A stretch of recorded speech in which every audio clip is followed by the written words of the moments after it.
What brought me to have an interest in law is my involvement in the criminal legal system and the poor representation that I received throughout the entire process. I figured once I got incarcerated, I knew I wanted to learn as much about the law as I could because I didn't trust the system to give me a fair shake. I did a lot of self-reflection and just me reflecting on my life, what I wanted out of life, where I wanted to go coming out of prison.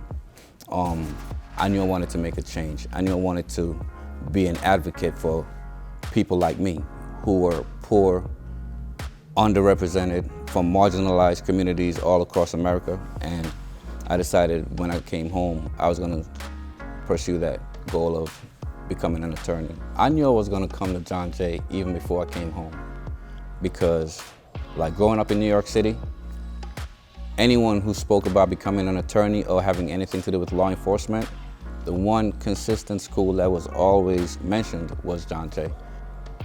Everything is falling in line, and it's all because of my affiliation with John Jay and the Pre-Law Institute at John Jay.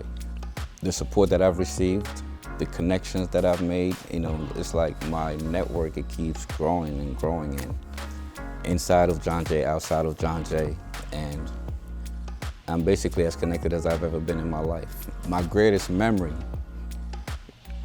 being at John Jay was that initial interview with Dr. Davidson where, I went in there, like my confidence was all shaken.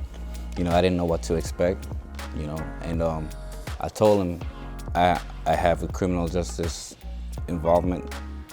I want to become an attorney, and I don't know if I can.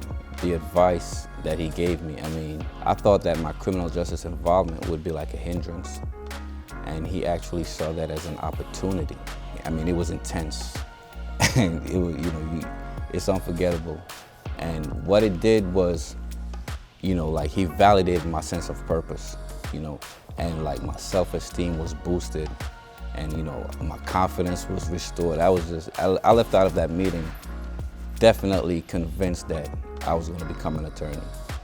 My name is Brenneis Nesbitt. I am a member of the Pre-Law Institute and a Pinkerton Fellow.